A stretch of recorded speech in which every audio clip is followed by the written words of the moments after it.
Hi everyone. So, gimamin sa ako gid madalog kung himuon ko ni as my first video sa ako YouTube channel. Ito ay nagkusa man napin sa nga platform kung diin ang ini ko nga pag-run, ang in safe, kundi sa dinay na lang nga platform. Ito talaga ako ni nga YouTube channel wala man niya followers. So, hindi man siguro maglakta dahil pagbuwas no. Sama ni siya. Nalata ko ni kaprobinsyano. Ay, hindi.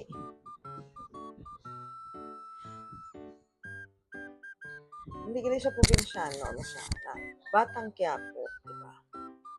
Yung bago sa ni Coco Martin. What niya galantaw ya? Nga ko niya mama kag papa, galantaw gani as in every night. Masubaybayan gina nila ya. Mas ka kung kisalain ng sa trailer sa tasong simana lain ang gagwa. Go lang ginaya kung ay das laya kay tripayan. So ako yoy ko nagalantaw. Ano gina nakalantaw gid ko.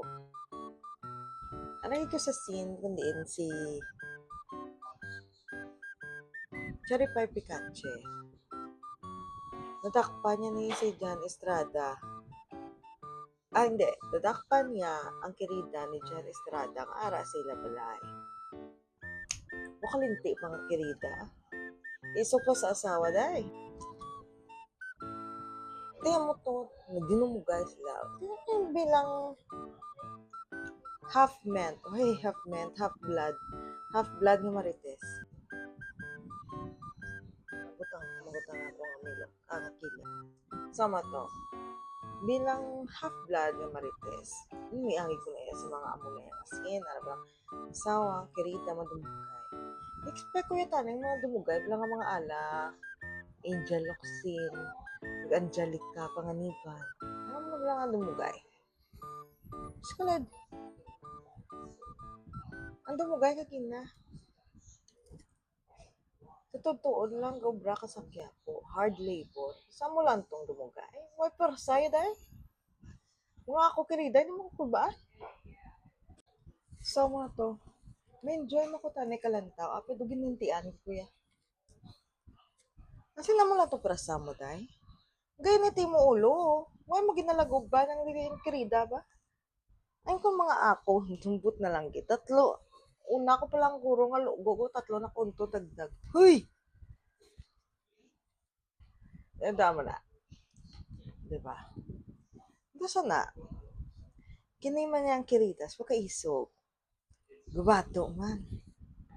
Director ko, Slayman B naman ang concept. Dama na yung k-drama, telenovela, movies. Ang ginagaan technique ang mga kirida kung paano magbato sa asawa. In real life, nausan nila. Gaya man din mga strategy. Mga asawa naman. Sa 2024, mga asawa na maglagaan strategy kung paano nila mapadudla kining mga kirida. Sa pag naging piste ko, basta lang sing cherry pie, nagpasugot lang at ang paruson siya ni Jan Estrada. Nga ako, pagtamparos, si Paong, ang itlog niya, na, Lord, pamadudla, man bula. Ang tapos ng paggagara sa iya nga okay lang nga sing-ala niya. Okay ka man da ang gindala ng asawa. Buto ka, ito, tukali nga sa karakter. Dugo na piste, gakulo akong dugo, promise. Bakit hindi man si Jan Estrada? Buto sinunod ang ngalan sa karakter ya. Hindi man si Jan Estrada, ikaw pa yata na ng loeb, ikaw pa may gana mag-uli sing-sing, wa ikaw man nawiya as kalag mo to, no? Manokmat ka pa, naging sagod mo ang bata, iya kay gin, ano siya, gin rape, sa laya to, gin rape siya. Gin rape siya gani mo, no? Hindi maluoy mo, mo to ya sa laya. Nga siya to ya, nagbutong sang tubangan sa isa, kag itasok tayo. Ay, naman ya. Mga Pilistine ang gidbalaw. Kasi to, syempre, sa mo to yung asin. Abi ko may sugpon to. Wala ang sugpon na to siya sa may six-seaters niya, nga hardwood, nga dining table, nag-ibi-ibi. Kahoy itong lamisa. Bunggo mo to ka isang kirita. Buklan dito yung tuod lang. Kaya mo na, asunod man na yung episode.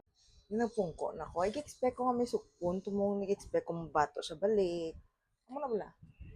Ang director ko. Bikin naman. May pa isuga man tabi si Cherry Pie Pikachu da. Tama na. May isa ka half-blood nga Marites. Ay, oo, Marites na da ang ngalan ni Cherry Pie Pikachu na Marites. May ko kabalo ko na nung ngalan na da sa kirida ni Jan Estrada. Do, bago na siya kong artista or bago ko lang siya natulupang dan. Basta mo na. Te, isang half-blood na ko yung Marites. So, syempre, nagpungko mo ako kang nakilantaw. Abi ko may sugbon pa mo. Ngayon nagle. Ngayon ang supon. Ang supon sang scene nga ito, nga ato, kana si Bubbles, si Ivana Alawi, nakakita kontra tatlo kadlako nga lalaki. Imagine sa kagamay ni Ivana kaya tatlo ka lalaki sa kadako ni Cherry Pie nga hawi sa ka babae nga kirida hindi mo sarangan. Sino man na yung nipistihon na no? Ay! Oh, di ba? Okay na to. May ka kontra na si Ivana. Fight, fight, fight, fight. Sa ugtong adlaw, gulpin na nag-fly. Nag-fly pagi sa bintana ni si Coco Martin. Si Tanggol na nada siya. Si Tanggol, nagwa sa balay pagi sa bintana. Do fly siya nga do bat. Diba? Batman siya that time. Why hindi problema sa ako ng mga overrated na nga mga scene nila, mga hindi na mapatihan, hindi na siya mahimo sa totoo niya kabuhi nila mga sino okay na lang ay ti action mo okay na lang nag-go na lang ginadaya pero hindi ko gina mag-gets tagol man ay 49, 48, 47 degrees Celsius sa subong sa Pilipinas kaya kung ninchakto ang pag-intindi ko kagina si Tanggol nagluto panyaga balok panyaga pamahaw basta init na to direct na nga adlaw nugay ka mo halsot-sop lang subong sa pagkainit na si Tanggol nagluto sudan nagprepara ka lamisa. Naka-leather jacket. Sa kainit, naka-leather jacket ka. Kuko, kabalo ko sa inyo balay, aircon ka mo. Gusto ko binsyano, po kayo maguro mag-t-shirt. Naka-leather jacket kita. Matatali ito kangina kung ang leather jacket mo, paglumpat mo sa bitana, nag-convert ito pakpak. Wala man niya mo. Gusto naka-leather jacket siya, tapos wala ko nakitaan sa probinsyano, ginbalhas siya. Wala, mula na sa mga gabi, napagtas lang ko. Wala na pag-rant ko sa ni, daga mo lang gid feeling ko ang safe nga place kung diin ma-post kong ini nga video, pang photos ko lang bla akong kagaling. So, that's all for tonight. Bye ko.